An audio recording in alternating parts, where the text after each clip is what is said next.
Hello friends, welcome to all. आज मैं आपके लिए जो वीडियो लेके आ रहा हूँ, देखिए HDFC म्यूचुअल फंड बहुत बड़ा फंड हाउस, 5 बड़े शेयर्स जो इसने कंप्लीटली एग्जिट कर दिए हैं उनके बारे में बात करेंगे। साथ में बहुत माल खरीदा है उनके बारे में भी आने वाली वीडियोस में बात करेंगे। फिलहाल देखते हैं किन शेयर्स को इसने पूरा का पूरा बेच दिया। और आगे बढ़ने से पहले मैं आपको बता दूं, अगर आपने अब तक चैनल को सब्सक्राइब नहीं किया तो जल्दी से सब्सक्राइब कर लो, बेल आइकन को प्रेस कर लो, जिससे आपको नोटिफिकेशन आती रहेगी। साथ में टेक्निकल एनालिसिस सीखने के लिए आप ज्वाइन कर सकते हो मेंबरशिप ज्वाइन बटन पर क्लिक करके। जी हाँ, जो शेयर्स बेचे हैं उनमें सबसे पहला नाम, इंपॉर्टेंट नाम, बंधन बैंक लिमिटेड। बंधन bank limited HDFC mutual fund ने पूरा का पूरा एग्जिट कर दिया है। और आपको पता होगा बंधन बैंक लिमिटेड HDFC का ही एक अच्छी खासी होल्डिंग इसके अंदर बनी हुई है। जब बंधन बैंक में ग्रुप फाइनेंस की स्वैपिंग हुई थी, शेयर स्वैपिंग हुई थी, तो HDFC के पास 10% के आसपास की होल्डिंग इसकी है। लेकिन HDFC म्यूचुअल फंड ने यहाँ पे बंधन बैंक को बेचा है। जरा देखिए, 45,000 करोड़ का मार्केट कैपिटलाइजेशन। अगर आज की डेट में मैं बंधन बैंक के प्राइस को देखता हूँ तो 5.5% ये गिरा। बैंकिंग और फाइनेंस शेयर पे मेरा जो है अभी भी मैं कहूंगा कि तो तलवार जो है वो लटकी हुई है, क्योंकि इकोनॉमिक एक्टिविटीज स्टार्ट ही नहीं हुई है। तो बैंकिंग और फाइनेंस सेक्टर पे इसका बहुत बड़ा पेन जो है वो दिख रहा है क्लियरली। हल्के फुल्के उछाल आपको देखने को मिल सकते हैं इन बिटवीन, बट जो पेन है उसकी वजह से पेन खत्म नहीं होगा। वो पेन जो है वो रिजॉल्व होना चाहिए और शेयर मार्केट को पूरी तरह उभरने के लिए ये सेक्टर का ऊपर जाना जरूरी है। अदरवाइज जो है मार्केट पेन में रहेगी। जब तक ये पेन में रहेगा तब तक, क्योंकि बहुत बड़ा कंट्रीब्यूशन पूरे की पूरी इंडेक्स में इसका रहता है बैंकिंग और फाइनेंशियल शेयर का। ये मान के चलिए रीढ़ की हड्डी है ये पूरी शेयर मार्केट की, बैंकिंग और फाइनेंशियल सेक्टर। अब बात करते हैं बंधन बैंक में, तो माल बेचा गया, 5.5% ये गिरा। उसके अलावा कोचिन शिपयार्ड को देखे गए आप, छोटे शेयर जरूर है, नामी शेयर है, लेकिन यहाँ पे भी HDFC म्यूचुअल फंड ने पूरा का पूरा एग्जिट मार दिया गया है। आज की डेट में कोचिन शिपयार्ड 2 से 2.5%, 2 से 3% के आसपास गिरा। 263 के आसपास अभी ये ट्रेड कर रहा है। और देखते हैं, देखिए 45% की डिलीवरी यहाँ पे आज देखने को मिली। उसके अलावा IGL जो कि बिल्कुल पीक पे चल रहा है, टॉप पे, और यहाँ से भी कंप्लीट एग्जिट मारा गया है। IGL के शेयर को देखोगे तो फंडामेंटली बहुत ही बेहतरीन शेयर है, बहुत ही जबरदस्त शेयर है, लेकिन यहाँ पे HDFC म्यूचुअल फंड ने एग्जिट मारा है IGL से। देखिए अभी डिटेल में देखेंगे लेकिन कोई फर्क नहीं। देखिए 470 480 के लेवल पे ट्रेड कर रहा है। शेयर में मजबूती जरूर बनी हुई है, लेकिन पीक पे है। तो कब इन्होंने माल निकाला, जो ये रिपोर्ट अभी आई है ये पिछले महीने की, यानी कि मई तक की पूरी रिपोर्ट है, जो अलग अलग बड़े बड़े फंड हाउसेस होते हैं, बड़ी बड़ी रिसर्च फर्म्स होती हैं, वो डाटा को एनालाइज करते हैं कि कौन से म्यूचुअल फंड ने क्या खरीदा, क्या बेचा, और उसके बेसिस पे अपनी रिपोर्ट को आउट करते हैं। अब देखिए, हमने अभी 3 शेयर्स की बात करी, लेकिन बात करेंगे इक्विटास एस्कॉर्ट्स लिमिटेड की। एस्कॉर्ट्स लिमिटेड को देखोगे तो ये शेयर भी अपने पीक पे 1000 का लेवल का पीक इसने जरूर बनाया है। 12,000 करोड़ का मार्केट कैपिटलाइजेशन हो चुका है और यहाँ पे भी माल बेचा गया है HDFC म्यूचुअल फंड के द्वारा। अब एस्कॉर्ट लिमिटेड को अगर आप देखो, अभी इनको मैं आपको टेक्निकल लेवल पे भी देखूंगा, समझने की कोशिश करेंगे। आज की डेट में बड़ी गिरावट यहाँ पे देखने को मिली। देखिए 940 के लेवल पे आ चुका है। मार्केट में भी आज पेन की सिचुएशन थी। मेजरली प्राइवेट बैंक ने उस पेन की सिचुएशन को लास्ट में रिलायंस इंडस्ट्रीज ने बहुत हद तक बहुत ही बढ़िया तरीके से कवर अप जरूर किया, लेकिन फिर भी मार्केट जो है पेन में ही बंद हुई। अब मार्केट की सिचुएशन जो अगले वीडियोस हमारे आएंगे उनके बारे में मार्केट में भी डिस्कस करेंगे, क्या कुछ ग्लोबल मार्केट्स में हो रहा है, क्या कुछ इंडियन मार्केट्स में हुआ। सुबह 8 बजे जो आपको वीडियो बना के बताया था कि हाँ भाई, जो मार्केट में थोड़ा बहुत आज पेन देखने को मिला, थोड़ा बहुत नहीं, अच्छा खासा पेन था, बट वो आपके साथ सुबह ही अपडेट कर दिया था कि भाई ऐसा दिख रहा है ग्लोबल मार्केट में और ऐसा होने के पूरे आसार दिख रहे हैं। अब देखिए, एस्कॉर्ट्स के बाद अगला शेयर जो है वो है इन्फो एज, यानी कि Naukri.com। Naukri.com भी बिल्कुल पीक पे अच्छा खासा टॉप पे चल रहा है। तो यहाँ पे भी माल जो है HDFC म्यूचुअल फंड के द्वारा बेचा गया। अब ये बात होती है म्यूचुअल फंड हाउसेस क्या बेचते हैं, क्या खरीदते हैं। इस तरीके से इन्फो एज और Naukri.com के अलावा एक और बड़ा शेयर है आज की डेट में, इसमें भी ऑलमोस्ट 1% के आसपास की गिरावट देखने को मिली। और उसके अलावा इक्विटास होल्डिंग्स लिमिटेड है, इसमें भी जो है कंप्लीट एग्जिट मारा है। अब आप इन सारे शेयर्स का मैं आपको टेक्निकल भी दिखाऊंगा, लेकिन उससे पहले आप देखिए किस तरीके से Naukri.com, दोबारा रिपीट करेंगे, बंधन bank, Cochin shipyard, Indraprastha gas limited, Escorts, और उसके बाद इन्फो एज, उसके साथ साथ इक्विटास होल्डिंग, ये 6 शेयर्स है। लेकिन यहाँ पे अब आपको हो गया रिपोर्ट कहाँ पे है।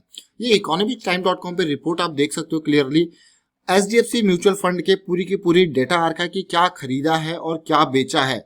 अब ये बेचा है वाला डाटा मैं आपको दिखा रहा हूं यहाँ पे, क्योंकि ये शेयर्स बिल्कुल अपने टॉप पे चल रहे थे, कुछ शेयर तो इसमें से।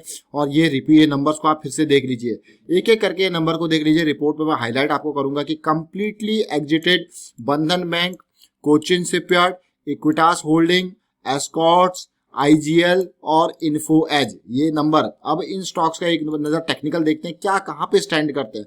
कभी भी हो एक चीज ध्यान रखें, चाहे कोई बड़ा इन्वेस्टर किसी शेयर को खरीद रहा हो या कोई उसको बेच रहा हो, या फिर कोई म्यूचुअल फंड हाउसेस किसी शेयर को खरीद रहा हो या बेच रहा हो, हाँ वो पॉइंट आप कंसिडर कर सकते हो, सोच सकते हो कि हाँ भाई कुछ तो यहाँ पे चल रहा है, लेकिन आपको उसमें अपनी एनालिसिस जरूर करनी है, आप क्या देख रहे हो वहां पे। और इंपॉर्टेंट, जरूरी नहीं है कि आपको किसी को फॉलो करना है, हाँ फॉलो कीजिए कोई दिक्कत वाली बात नहीं, लेकिन उसके बाद अपनी एनालिसिस भी वहां पे जरूर रखें। अब मैं यहाँ पे एक एक करके शेयर्स को डिस्कस करेंगे, जरा देखने की कोशिश करते हैं यहाँ पे, और मैं जो डिटेल में अभी आपको लेके चलता हूँ। देखिए एक एक चार्ट को, और चार्ट स्टार्ट करते हैं हमारे पास बंधन बैंक से स्टार्ट करते हैं। बंधन बैंक में क्या कुछ चल रहा है, किस तरीके की सिचुएशन चल रही है, क्योंकि बैंकिंग शेयर और बैंकिंग में मुझे बहुत पेन लग रहा है, और आपसे नहीं, जब से ये गिरा है। देखिए बंधन बैंक, ये मान के चलिए कि इसका हाई था 700 का लेवल, 700 से ये शेयर 150 के लेवल पर आ गया, बिल्कुल खतरनाक वाली गिरावट, और आने वाले टाइम पे और पेन दिख रहा होगा, इसीलिए एचडीएफसी म्यूचुअल फंड हाउस वाले निकल गए। मंथली चार्ट आपने देखा, जरा वीकली चार्ट की सिचुएशन भी देखिए कि किस तरीके से, ऑल्दो मैं यहाँ पे देख पा रहा हूँ कि सिचुएशन वीकली पे हायर हाई और हायर लो की सिचुएशन दिख रही है, और एक पॉजिटिव ट्रेंड में यहाँ पे देखने को मिल रहा है। बट अब कब तक ये पॉजिटिव ट्रेंड कितना ऊपर तक जाता है, क्या ये 200-300 के लेवल से रिजेक्शन होता है या फिर 300-400 के लेवल से रिजेक्शन होता है, लेकिन फिलहाल जो है वीकली पे एक positive higher high higher low की सीरीज इसमें चल रही है। अब बात करते हैं को इंद्रप्रस्थ गैस की, आईजीएल की। देखिए आईजीएल को शेयर को देखते हैं, और ये वीकली पे किस तरीके से सिचुएशन बनी हुई है, क्योंकि जो ये डाटा है वो अभी का नहीं है, मई के महीने का डाटा, ऑलमोस्ट पीक के आसपास ये शेयर है। उसके बाद करेक्शन अभी इसमें वीकली पे चल रही है, तो करेक्शन की रिक्वायरमेंट जो थी वो करेक्शन का फेज अभी आईजीएल के शेयर में चल रहा है। अब कोचिन शिपयार्ड को भी अगर आप लोगे तो देखिए कोचिन शिपयार्ड में भी तेजी थी, फिर करेक्शन आया, और फिर से अभी पिछले 1-2 वीक में जो है अच्छी तेजी देखने को मिली, और अभी ये शेयर अपने वीकली ब्रेकआउट के पास है। ये अभी हम बात कर रहे हैं कोचिन शिपयार्ड की, देखिए बिल्कुल बॉटम पॉइंट पे है, अभी ये मान के चलिए ये शेयर बॉटम पे कंसोलिडेशन दिखा रहे हैं अपनी। अब बात करते हैं आईजीएल के शेयर को, जैसे हमने देखा कोचिन शिपयार्ड देखा, एस्कॉर्ट्स को देखिए, एस्कॉर्ट्स काफी इंपॉर्टेंट शेयर यहाँ पे है, जरा ध्यान दें एस्कॉर्ट्स को। पूरा माल बेच दिया गया है क्योंकि अपने पीक पे आ चुका था, तो माल बेचा गया है, लेकिन यहाँ पे किस तरीके से पॉजिटिविटी हमने देखी एस्कॉर्ट के शेयर में। पहला करेक्शन जब ये पानी पीने आया था, ये बहुत बढ़िया एंट्री का मौका था, कई एंट्री के मौके मिले हैं, लेकिन फिलहाल जो पीक सिचुएशन पे गया है तो उससे पहले ही माल बेच दिया गया। अब फिर से ये करेक्शन की मार झेल रहा है। देखिए ये करेक्शन रिक्वायर्ड है, बिना करेक्शन के बात नहीं बनेगी। मुझे लगता है कि ये थोड़ा बहुत एटलीस्ट जैसे 1000 रुपए के लेवल तक गया था, अब यहाँ पे जो करेक्शन है तो इस लेवल को ब्रेक करने के लिए सीधे नहीं बल्कि कंसोलिडेशन नियर टू दिस 100-150 रुपए की रेंज में कंसोलिडेशन इंपॉर्टेंट है, उसके बाद ही इसमें बड़ा सक्सेसफुल ब्रेकआउट की हम एक्सपेक्टेशन रख सकते हैं एस्कॉर्ट के शेयर में। बात करेंगे इन्फो एज यानी कि Naukri.com पे। Naukri.com पे भी माल बेचा गया, और मैं यहाँ पे आपको वीकली चार्ट्स इसीलिए दिखा रहा हूँ क्योंकि लंबे टाइम वाले जो इन्वेस्टर होते हैं वो वीकली और मंथली चार्ट्स को ही फॉलो करते हैं।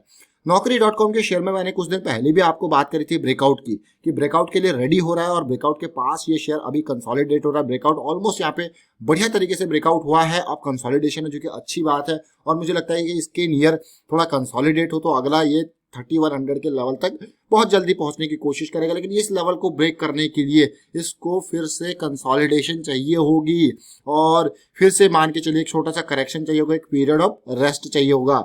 इक्विटास होल्डिंग को देखते हैं। देखिए 5 शेयर की हमने बात करी थी साथ में, लेकिन हमने इक्विटास होल्डिंग को भी कवर कर लिया क्योंकि यहाँ पे भी माल बेचा गया है। बात हुई थी कि इक्विटास का भी, इक्विटास स्मॉल फाइनेंस बैंक जो अपना आईपीओ लेके आ सकता है, लेकिन इस स्टॉक में मैं देख पा रहा हूँ यहाँ पे 210 के लेवल से लोअर हाई लोअर लो की सीरीज बनाते हुए बिल्कुल पेन की सिचुएशन जो कभी रिकवरी नहीं हुई, और पेन की सिचुएशन देखिए आप कहाँ तक पहुंच गई, 32 रुपए, 200 रुपए का शेयर 32 रुपए के लेवल पे आ गया। और आप देख सकते हो बड़ी बड़ी सेलिंग के टावर, ये 20 अप्रैल वाला वीक और ये 18 मई वाला वीक, तो बड़े बड़े सेलिंग जैसे जैसे उछलता है पीक पे जाता है 50 के लेवल पे जा रहा है यहाँ पे, उसी तरीके से यहाँ पे सेलिंग भी टाइम टू टाइम हो रही है, तो ध्यान देने वाली बात है। बैंकिंग और फाइनेंस के शेयर्स में काफी जो है वीकनेस आपको देखने को मिले, चाहे छोटा हो या बड़ा हो, और किन शेयर्स को खरीदा है वो भी देखेंगे अगले वीडियोस में। और फिलहाल इस वीडियो को वाइंड अप करता हूँ। उम्मीद करता हूँ आपको वीडियो अच्छा लगा होगा। अच्छा लगा तो शेयर जरूर कीजिए, लाइक कीजिए। चैनल अगर आपने अब तक सब्सक्राइब नहीं किया तो जल्दी से सब्सक्राइब भी कर लीजिए और बेल आइकन को प्रेस कर लीजिए, जिससे आपको नोटिफिकेशन आती रहेगी। साथ में टेक्निकल एनालिसिस अगर आप सीखना चाहते हो तो आप ज्वाइन कर सकते हो। मेंबरशिप ज्वाइन बटन पर क्लिक करके आपको सारी डिटेल्ड एनालिसिस, किस तरीके से कब एंट्री, कब एग्जिट, कब स्टॉप लॉस, ये सारी चीजें वहां पे कवर की गई हैं। Thank you for watching the video.